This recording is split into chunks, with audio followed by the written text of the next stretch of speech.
चंदन नाम का एक इंसान अपने जवान बेटे कुमार और पत्नी के साथ शहर में रहते हैं। गांव में चंदन की बहुत जमीनें हैं। चंदन जब गांव में रहता था तब उसके बेटे कुमार को एक लड़की से प्यार हो जाता है।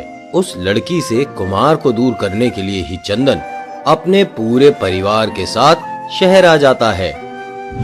कई साल हो चुके हैं हमारे शहर आए हुए। मुझे एक बहुत अच्छा ग्राहक मिला है जो हमारे गांव की जमीनों को खरीदना चाहता है। तुम सब तैयार रहना, अगले हफ्ते हम गांव चलेंगे। चंदन अपनी पत्नी से बातें कर रहा था, तभी वहाँ पर चंदन का बेटा कुमार आता है। बेटा जरा इधर आओ, तुमसे कुछ बातें करनी है। जी पिताजी बताइए। बेटा अगले हफ्ते हम अपने गांव जा रहे हैं। यहाँ पर तुम्हारा जो भी काम है इस हफ्ते पूरा कर लो। ठीक है पिताजी। एक हफ्ते बाद चंदन अपने परिवार के साथ गांव के लिए निकलता है। वे सभी ट्रेन से अपने गांव जाते हैं। आज पूरे 7 साल बाद हम अपने गांव लौट रहे हैं। मुझे बहुत अच्छा लग रहा है। पिताजी मुझे तो याद भी नहीं है कि हमारा गांव कैसा दिखता है। कुछ ही देर में हम गांव पहुंच जाएंगे, फिर पूरा गांव घूम लेना। गांव में हमारा महल तो तुम्हें याद ही होगा। उस महल को तुम्हारे दादाजी के दादाजी ने बनवाया था। थोड़ी ही देर में वे सब गांव पहुंचते हैं।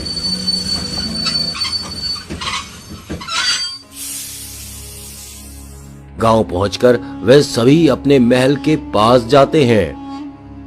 चंदन की पुश्तैनी महल एक खंडहर बन चुकी थी। महल के बाहर एक बोर्ड पर लिखा था, यहाँ पर रात के 8 बजे के बाद आना मना है। अरे भाई साहब, हमारे महल के बाहर ये बोर्ड किसने लगाया? अरे चंदन जी, आप शहर से वापस आ गए?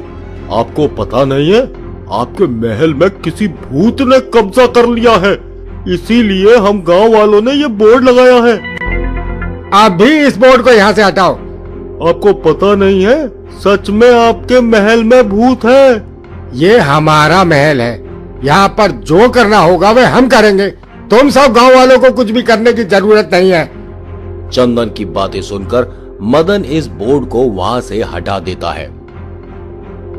पिताजी हमारा महल तो अब रहने लायक नहीं रहा, हम कहाँ रहेंगे? तुम सबके लिए मैंने घर का इंतजाम कर दिया है। तुम सब वहां जाकर रहना, मैं इस महल में ही रहूंगा। ये महल मेरे दिल से जुड़ा हुआ है। लेकिन पिताजी गांव वाले तो कह रहे हैं यहाँ पर भूत है। बेटा ये गांव के लोग होते ही ऐसे हैं। ये लोग सिर्फ भूत प्रेतों की बातें करना जानते, इन्हें और कुछ नहीं आता। चंदन और कुमार बातें कर रहे थे, तभी चंदन के पीछे से एक लड़की कुमार को इशारा करके बुलाती है।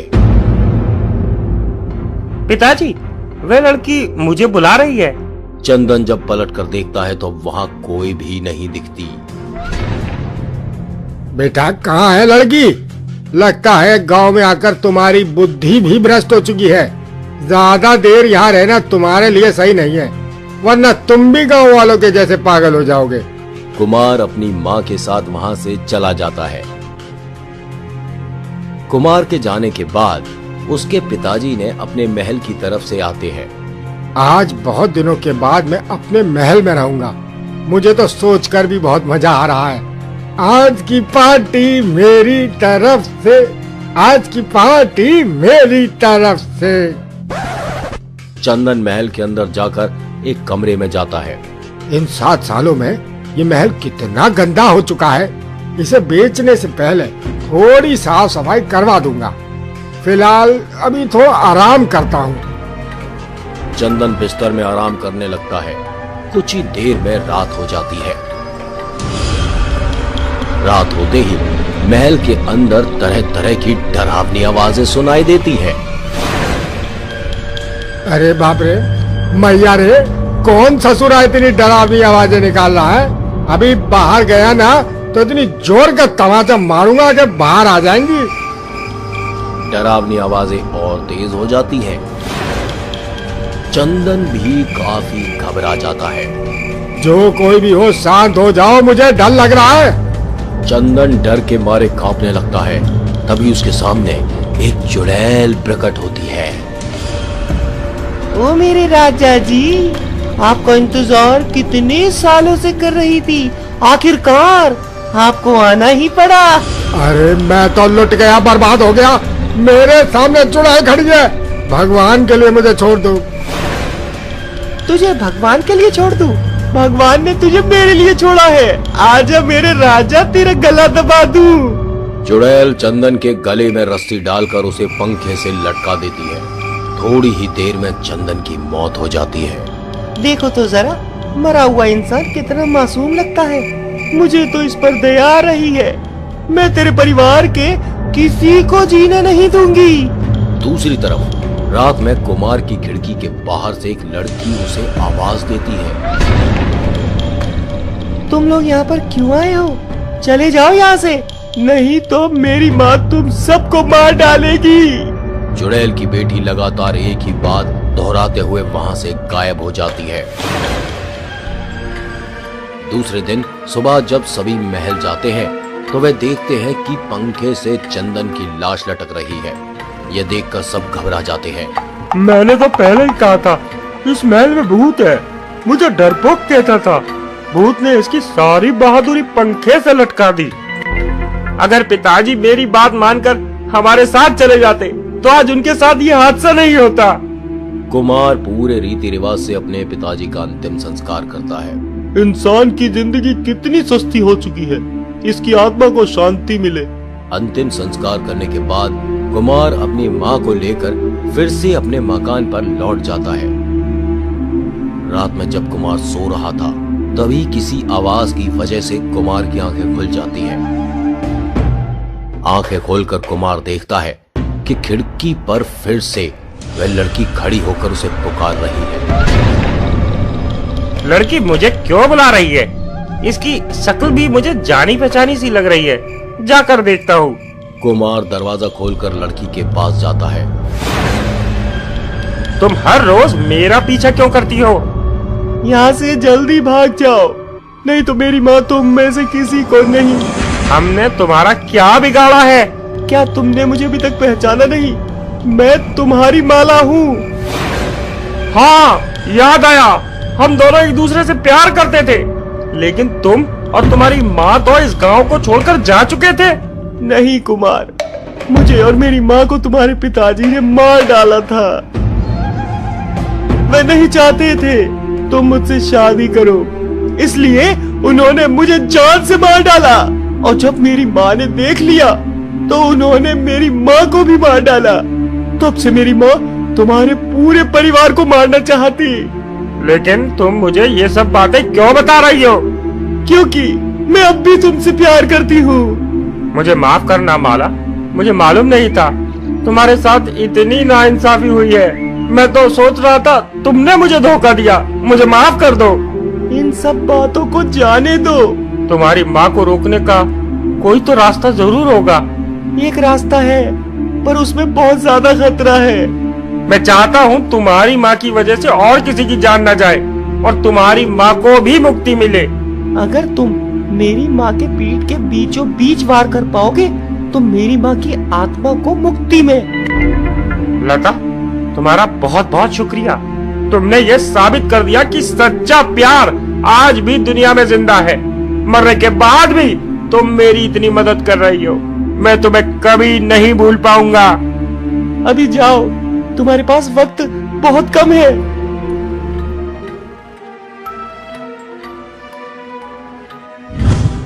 कुमार चुड़ैल वाली सभी बातें मदन को समझाता है और किसी तरह से चुड़ैल को खत्म किया जा सकता है यह भी बताता है।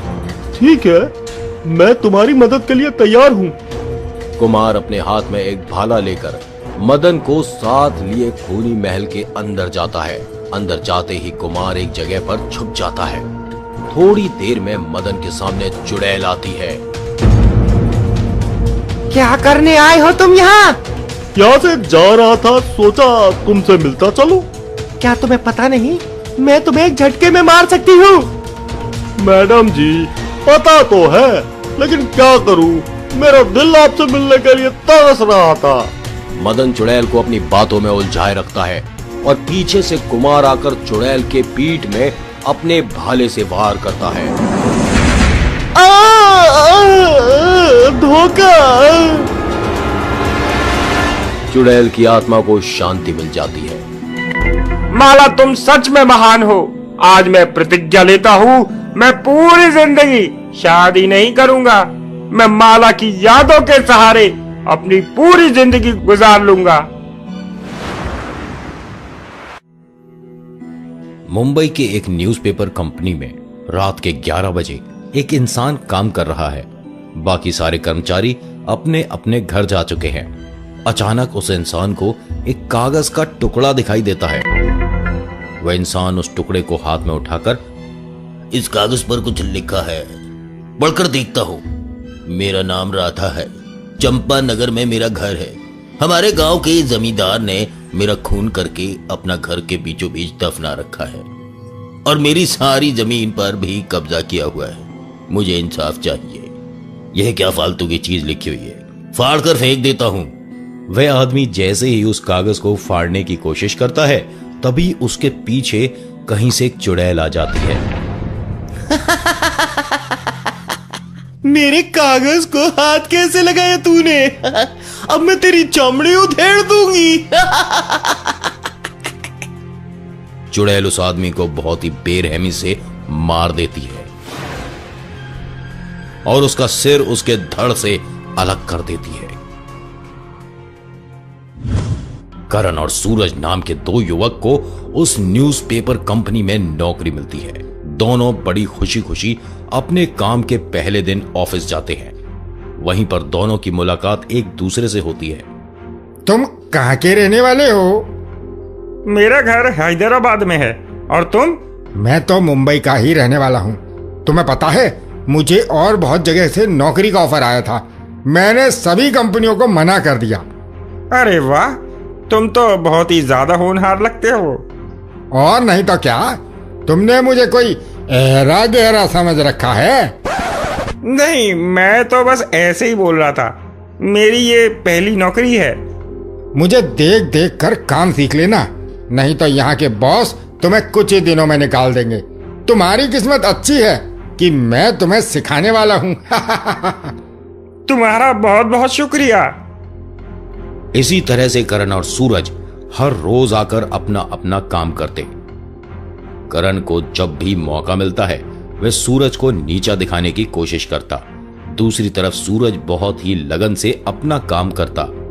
उसे जो भी काम मिलता वह कड़ी मेहनत से उसे पूरा करता। सूरज, एक्सीडेंट के ऊपर एक न्यूज तैयार करो। कल ही हमें उस खबर को छापना हो। मुझे सिर्फ तुम पर भरोसा है। मुझे पता है ये काम सिर्फ तुम ही कर सकते हो। बॉस, आप बिल्कुल भी परेशान ना हो। मैं आज पूरा दिन रात लगाकर आपका काम पूरा कर दूंगा। शाबाश सूरज, तुम बहुत जल्दी तरक्की करोगे। सूरज के मेहनत और लगन की वजह से वह बहुत ही कम समय में सबको पसंद आने लगता है। दूसरी तरफ करण सूरज को देख देख कर जलने लगता है और करण मौका ढूंढने लगता है कि कैसे वह सूरज का काम बिगाड़ पाए। इस सूरज का तो कुछ करना ही होगा। दिन ब दिन इसकी इज्जत बढ़ती जा रही है। ऐसा कमाल दिखाऊंगा कि एक ही झटके में इसकी सारी इज्जत उतर जाएगी। सूरज को अपना काम करते हुए बहुत देर हो जाती है। रात के 11 बज जाते हैं। दूसरी तरफ करण भी ऑफिस में रुका हुआ होता है। अचानक से एक कागज का टुकड़ा उड़ते हुए सूरज के पास आता है। सूरज उसे पकड़कर पढ़ने लगता है। ये कागज कैसी? मेरा नाम राधा है, चंपा नगर में मेरा घर है। यहीं पर अपने काम के साथ रख देता हूँ, कल आकर पढ़ लूंगा। भाई करण, अभी तक तुम घर क्यों नहीं गए? मुझे थोड़ा काम है, शायद मैं कल नहीं आ पाऊंगा, इसलिए आज ही कर रहा हूँ। ठीक है, मेरा काम बस हो ही चुका है। चलो घर चलते हैं एक साथ। नहीं, तुम जाओ, मुझे थोड़ा और काम है। आधे घंटे बाद जाऊंगा। सूरज चला जाता है। सूरज के जाने के बाद करण उसके काम को देखता है। बच्चे, आज की रात जितना हंसना है हंस ले। कल से तेरे रोने के दिन शुरू होने वाले हैं। इतना जलील करूंगा तुझे कि दोबारा कभी नौकरी नहीं करना चाहेगा। करण सूरज के किए गए काम को देखने लगता है। वह कागज के उस टुकड़े को उठाता है। मेरा नाम राधा है। चंपानगर गांव में मेरा घर है। हमारे गांव के जमींदार ने मेरा खून करके अपने घर के बीचों बीच दफना रखा है। क्या फालतू की चीजें हैं, सबसे पहले से ही बर्बाद करता हूँ। जैसे ही करण उस कागज को बर्बाद करने की कोशिश करता है, वह देखता है एक चुड़ैल उसकी ओर आ रही है। बताओ रे, कोई चुड़ैल? अरे बाप रे, दादा रे, मैया रे, चुड़ैल ने मुझे मार डाला। चुड़ैल करण को भी मार देती है और उसका सिर धड़ से अलग कर देती है।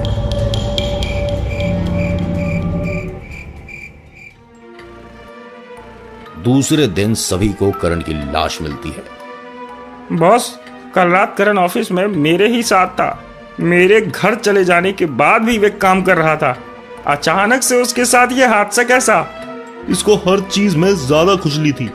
किसी ने रात में इसकी खुजली मिटा दी। सब मेरी बात को ध्यान से सुनो। किसी को मारना हो तो मेरी कंपनी के बाहर जाकर मरना। मुझे किसी तरह का बवाल नहीं चाहिए। ये कहकर बॉस अपने कैबिन में चला जाता है। बॉस के जाने के बाद सूरज भी उनके पीछे पीछे जाता है। बॉस, आपसे कुछ बात करनी है। हाँ, जल्दी बताओ। बॉस, मुझे कागज का टुकड़ा मिला है। किसी ने अपने साथ हुई नाइंसाफी को लिखा है। अगर हम इसे अपने पेपर में छापें तो उसे इंसाफ मिल सकता है। लाओ, मुझे दो, जरा देखता हूँ। सूरज अपने बॉस को वह कागज दे देता है। हाँ, तुमने सही कहा। अगर हम इसे अपने पेपर में छाप दें तो जरूर इस महिला को इंसाफ मिलेगा। ठीक है, तुम अभी जाओ। सूरज के जाने के बाद बॉस किसी को फोन लगाता है। हेलो, हाँ जमींदार जी, मुझे एक चिट्ठी मिली है। अगर मैं इसे अपने पेपर में छाप दूं तो रातों रात आप पुलिस के हिरासत में होंगे। आप 10 लाख रुपए लेकर कल ही मेरे ऑफिस आ जाना। मैं आपको वह चिट्ठी दे दूंगा, नहीं तो परसों उसे पेपर में छाप दूंगा। रात हो जाने पर सभी अपने अपने घर चले जाते हैं। पूरी कंपनी खाली हो जाती है, लेकिन कंपनी का बॉस अपना काम कर रहा था। बहुत देर हो चुकी है, अब घर चला जाता हूँ। बॉस जैसे ही अपनी कुर्सी से उठता है, अचानक से उसके सामने वही चुड़ैल प्रकट हो जाती है। मरने के लिए तैयार हो जा। इंसाफ चाहिए, मुझे इंसाफ चाहिए। चुड़ैल कंपनी के बॉस को भी बेरहमी से मार देती है और उसका सिर भी धड़ से अलग कर देती है। दूसरे दिन सभी को बॉस की लाश दिखाई देती है। सूरज खड़े खड़े लाश की ओर देखे जा रहा था।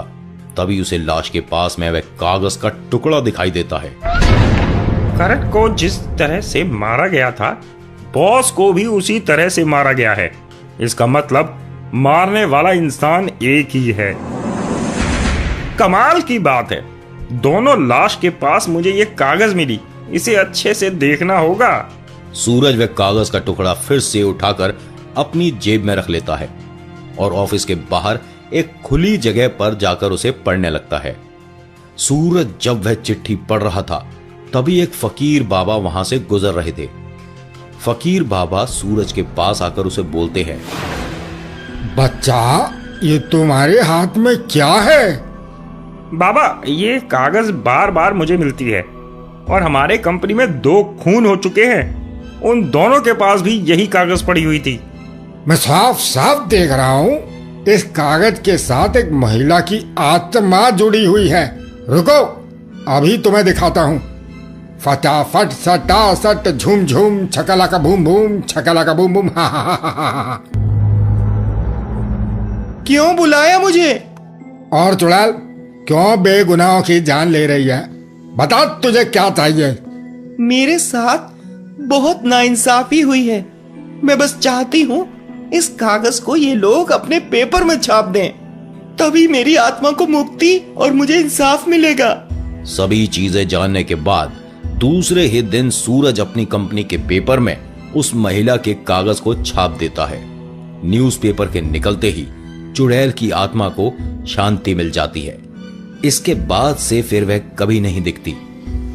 कहानी को लाइक करें, अपने दोस्तों के साथ शेयर करें और कमेंट करके बताएं आपका पसंदीदा हिस्सा। इस तरह की और भी कहानियां देखने के लिए सब्सक्राइब करें हमारे चैनल को और घंटी बजाएं।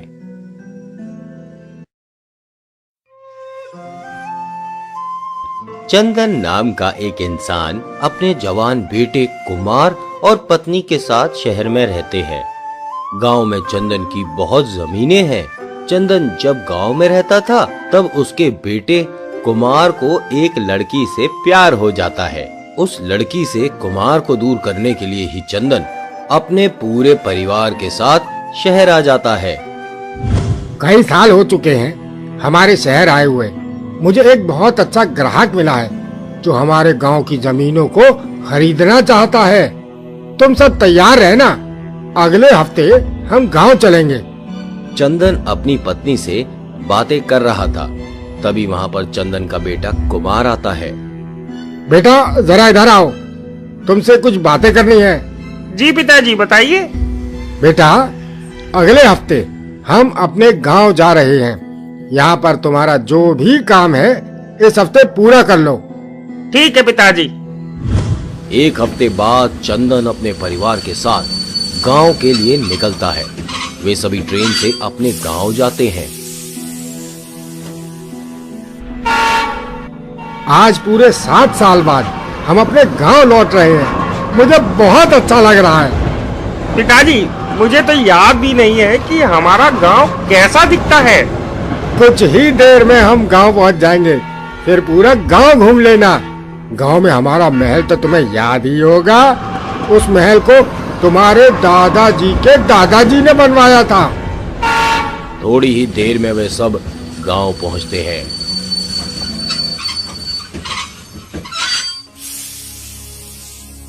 गांव पहुंचकर वे सभी अपने महल के पास जाते हैं। चंदन की पुश्तैनी महल एक खंडहर बन चुकी थी। महल के बाहर एक बोर्ड पर लिखा था, यहाँ पर रात के 8 बजे के बाद आना मना है।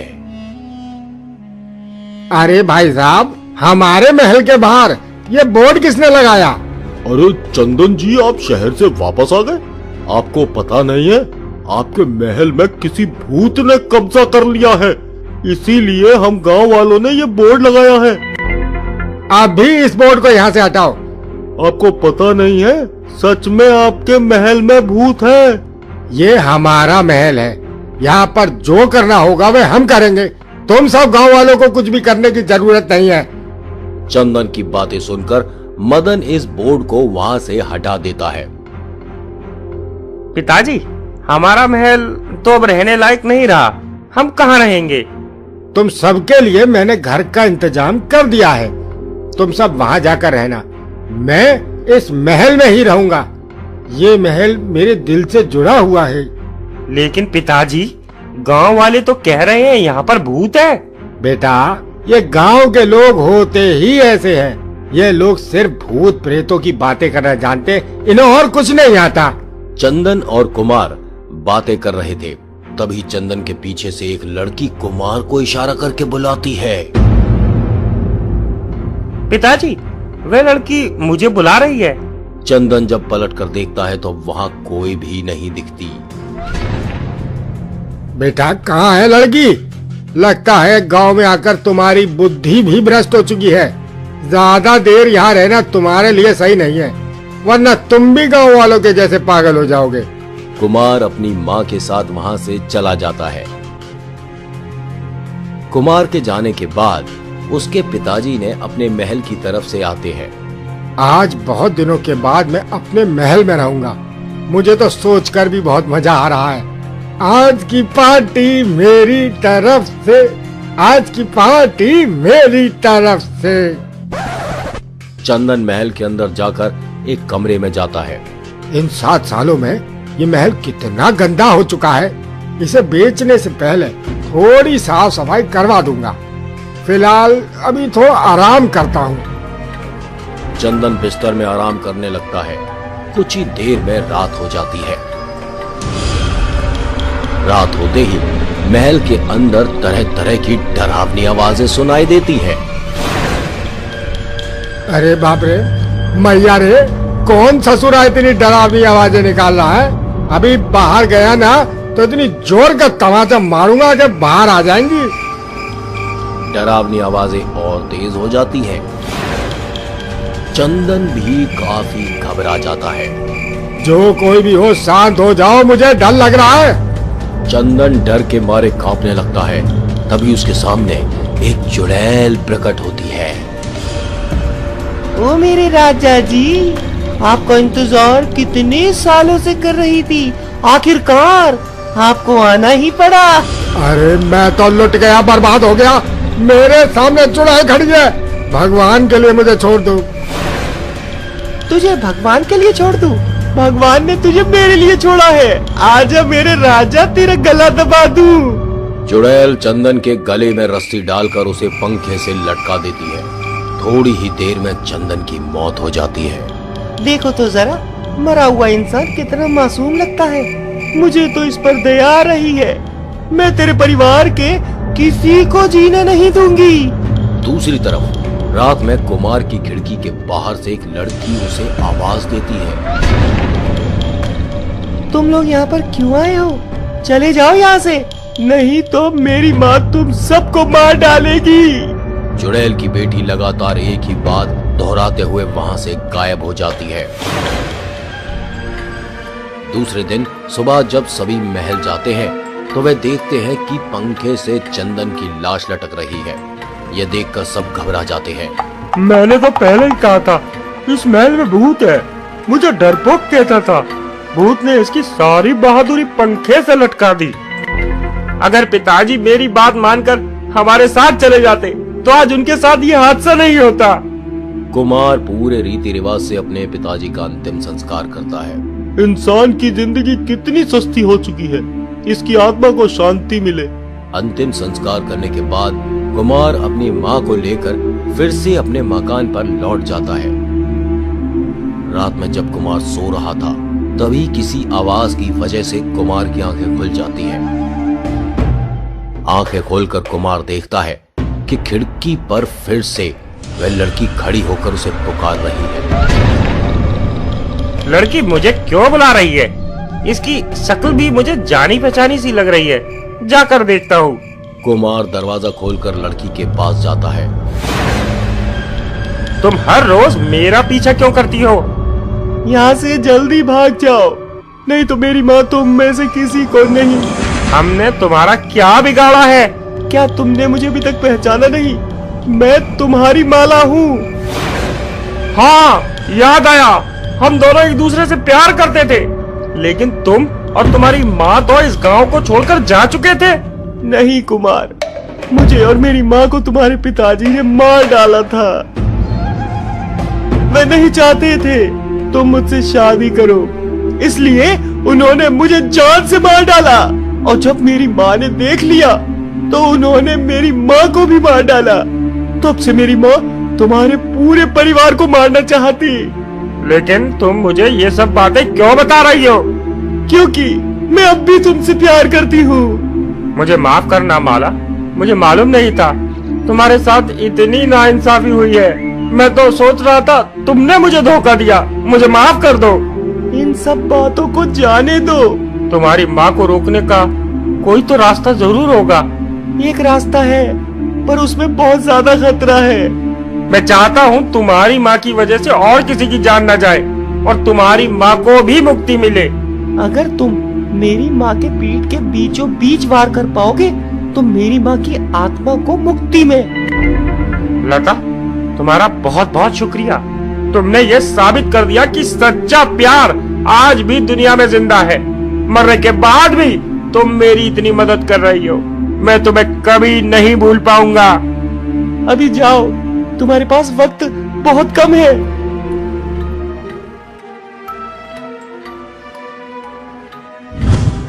कुमार चुड़ैल वाली सभी बातें मदन को समझाता है और किसी तरह से चुड़ैल को खत्म किया जा सकता है यह भी बताता है। ठीक है, मैं तुम्हारी मदद के लिए तैयार हूँ। कुमार अपने हाथ में एक भाला लेकर मदन को साथ लिए खूनी महल के अंदर जाता है। अंदर जाते ही कुमार एक जगह पर छुप जाता है। थोड़ी देर में मदन के सामने चुड़ैल आती है। क्या करने आए हो तुम यहाँ? यहाँ से जा रहा था, सोचा तुमसे मिलता चलो। क्या तुम्हें पता नहीं मैं तुम्हें एक झटके में मार सकती हूँ?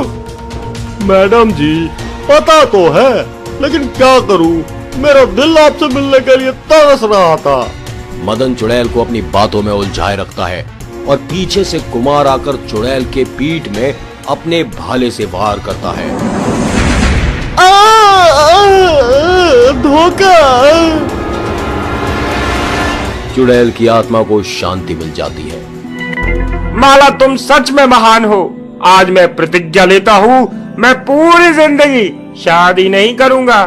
मैं माला की यादों के सहारे अपनी पूरी जिंदगी गुजार लूंगा। मुंबई के एक न्यूज़पेपर कंपनी में रात के 11 बजे एक इंसान काम कर रहा है। बाकी सारे कर्मचारी अपने अपने घर जा चुके हैं। अचानक उस इंसान को एक कागज का टुकड़ा दिखाई देता है।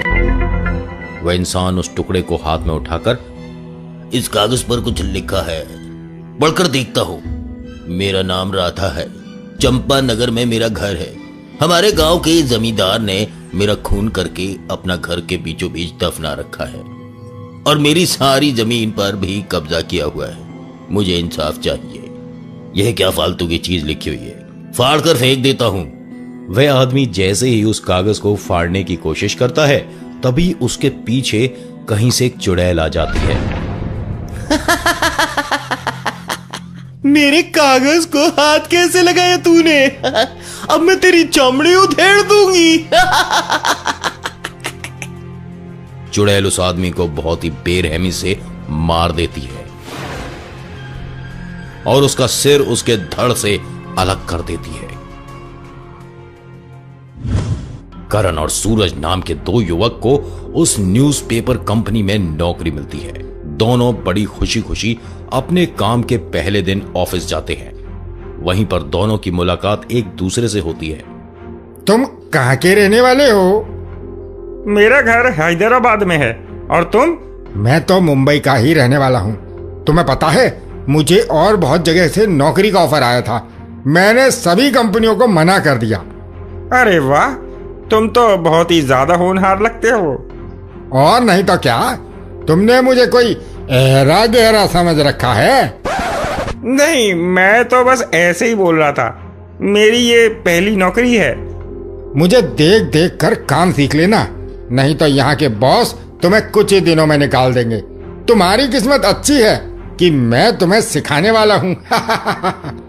तुम्हारा बहुत बहुत शुक्रिया। इसी तरह से करण और सूरज हर रोज आकर अपना अपना काम करते। करण को जब भी मौका मिलता है वह सूरज को नीचा दिखाने की कोशिश करता। दूसरी तरफ सूरज बहुत ही लगन से अपना काम करता। उसे जो भी काम मिलता वह कड़ी मेहनत से उसे पूरा करता। सूरज, एक्सीडेंट के ऊपर एक न्यूज तैयार करो। कल ही हमें उस खबर को छापना हो। मुझे सिर्फ तुम पर भरोसा है। मुझे पता है ये काम सिर्फ तुम ही कर सकते हो। बॉस, आप बिल्कुल भी परेशान ना हो। मैं आज पूरा दिन रात लगाकर आपका काम पूरा कर दूंगा। शाबाश सूरज, तुम बहुत जल्दी तरक्की करोगे। सूरज के मेहनत और लगन की वजह से वह बहुत ही कम समय में सबको पसंद आने लगता है। दूसरी तरफ करण सूरज को देख देख कर जलने लगता है और करण मौका ढूंढने लगता है कि कैसे वह सूरज का काम बिगाड़ पाए। इस सूरज का तो कुछ करना ही होगा। दिन ब दिन इसकी इज्जत बढ़ती जा रही है। ऐसा कमाल दिखाऊंगा कि एक ही झटके में इसकी सारी इज्जत उतर जाएगी। सूरज को अपना काम करते हुए बहुत देर हो जाती है। रात के 11 बज जाते हैं। दूसरी तरफ करण भी ऑफिस में रुका हुआ होता है। अचानक से एक कागज का टुकड़ा उड़ते हुए सूरज के पास आता है। सूरज उसे पकड़कर पढ़ने लगता है। ये कागज कैसी? मेरा नाम राधा है, चंपा नगर में मेरा घर है। यहीं पर अपने काम के साथ रख देता हूँ, कल आकर पढ़ लूंगा। भाई करण, अभी तक तुम घर क्यों नहीं गए? मुझे थोड़ा काम है, शायद मैं कल नहीं आ पाऊंगा, इसलिए आज ही कर रहा हूँ। ठीक है, मेरा काम बस हो ही चुका है, चलो घर चलते हैं एक साथ। नहीं, तुम जाओ, मुझे थोड़ा और काम है, आधे घंटे बाद जाऊंगा। सूरज चला जाता है। सूरज के जाने के बाद करण उसके काम को देखता है। बच्चे, आज की रात जितना हंसना है हंस ले, कल से तेरे रोने के दिन शुरू होने वाले हैं। इतना जलील करूंगा तुझे कि दोबारा कभी नौकरी नहीं करना चाहेगा। करण सूरज के किए गए काम को देखने लगता है। वह कागज के उस टुकड़े को उठाता है।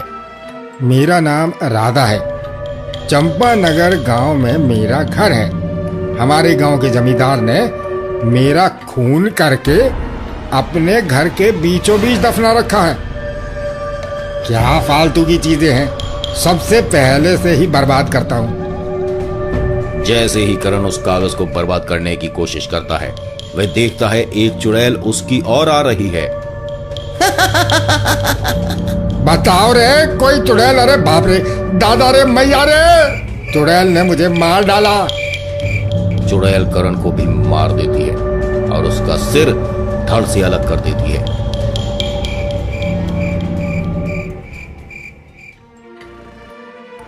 दूसरे दिन सभी को करण की लाश मिलती है। बॉस, कल रात करण ऑफिस में मेरे ही साथ था। मेरे घर चले जाने के बाद भी वे काम कर रहा था। अचानक से उसके साथ ये हादसा कैसा? इसको हर चीज में ज्यादा खुजली थी। किसी ने रात में इसकी खुजली मिटा दी। सब मेरी बात को ध्यान से सुनो। किसी को मारना हो तो मेरी कंपनी के बाहर जाकर मरना। मुझे किसी तरह का बवाल नहीं चाहिए। ये कहकर बॉस अपने कैबिन में चला जाता है। बॉस के जाने के बाद सूरज भी उनके पीछे पीछे जाता है। बॉस, आपसे कुछ बात करनी है। हाँ, जल्दी बताओ। बॉस, मुझे कागज का टुकड़ा मिला है। किसी ने अपने साथ हुई नाइंसाफी को लिखा है। अगर हम इसे अपने पेपर में छापें तो उसे इंसाफ मिल सकता है। लाओ, मुझे दो, जरा देखता हूँ। सूरज अपने बॉस को वह कागज दे देता है। हाँ, तुमने सही कहा। अगर हम इसे अपने पेपर में छाप दें तो जरूर इस महिला को इंसाफ मिलेगा। ठीक है, तुम अभी जाओ। सूरज के जाने के बाद बॉस किसी को फोन लगाता है। हेलो, हाँ जमींदार जी, मुझे एक चिट्ठी मिली है। अगर मैं इसे अपने पेपर में छाप दूं तो रातों रात आप पुलिस के हिरासत में होंगे। आप 10 लाख रुपए लेकर कल ही मेरे ऑफिस आ जाना। मैं आपको वो चिट्ठी दे दूंगा, नहीं तो परसों उसे पेपर में छाप दूंगा। रात हो जाने पर सभी अपने अपने घर चले जाते हैं। पूरी कंपनी खाली हो जाती है, लेकिन कंपनी का बॉस अपना काम कर रहा था। बहुत देर हो चुकी है, अब घर चला जाता हूँ। बॉस जैसे ही अपनी कुर्सी से उठता है, अचानक से उसके सामने वही चुड़ैल प्रकट हो जाती है। मरने के लिए तैयार हो जा। इंसाफ चाहिए, मुझे इंसाफ चाहिए। चुड़ैल कंपनी के बॉस को भी बेरहमी से मार देती है और उसका सिर भी धड़ से अलग कर देती है। दूसरे दिन सभी को बॉस की लाश दिखाई देती है। सूरज खड़े खड़े लाश की ओर देखे जा रहा था। तभी उसे लाश के पास में वह कागज का टुकड़ा दिखाई देता है। करण को जिस तरह से मारा गया था, बॉस को भी उसी तरह से मारा गया है। इसका मतलब मारने वाला इंसान एक ही है। कमाल की बात है, दोनों लाश के पास मुझे ये कागज मिली। इसे अच्छे से देखना होगा। सूरज वह कागज का टुकड़ा फिर से उठाकर अपनी जेब में रख लेता है और ऑफिस के बाहर एक खुली जगह पर जाकर उसे पढ़ने लगता है। सूरज जब वह चिट्ठी पढ़ रहा था, तभी एक फकीर बाबा वहां से गुजर रहे थे। फकीर बाबा सूरज के पास आकर उसे बोलते हैं, बच्चा, ये तुम्हारे हाथ में क्या है? बाबा, ये कागज बार बार मुझे मिलती है और हमारे कंपनी में 2 खून हो चुके हैं। उन दोनों के पास भी यही कागज पड़ी हुई थी। मैं साफ साफ देख रहा हूँ इस कागज के साथ एक महिला की आत्मा जुड़ी हुई है। रुको, अभी तुम्हें दिखाता हूँ। फटाफट सटासट झूम झूम छकला का बूम बूम, छकला का बूम बूम, हा हा हा हा हा। क्यों बुलाया मुझे? और चुड़ैल, क्यों बेगुनाहों की जान ले रही है? बता तुझे क्या चाहिए? मेरे साथ बहुत नाइंसाफी हुई है। मैं बस चाहती हूँ इस कागज को ये लोग अपने पेपर में छाप दें, तभी मेरी आत्मा को मुक्ति और मुझे इंसाफ मिलेगा। सभी चीजें जानने के बाद दूसरे ही दिन सूरज अपनी कंपनी के पेपर में उस महिला के कागज को छाप देता है। न्यूज़पेपर के निकलते ही चुड़ैल की आत्मा को शांति मिल जाती है। इसके बाद से फिर वह कभी नहीं दिखती। कहानी को लाइक करें, अपने दोस्तों के साथ शेयर करें और कमेंट करके बताएं आपका पसंदीदा हिस्सा। इस तरह की और भी कहानियां देखने के लिए सब्सक्राइब करें हमारे चैनल को और घंटी बजाएं।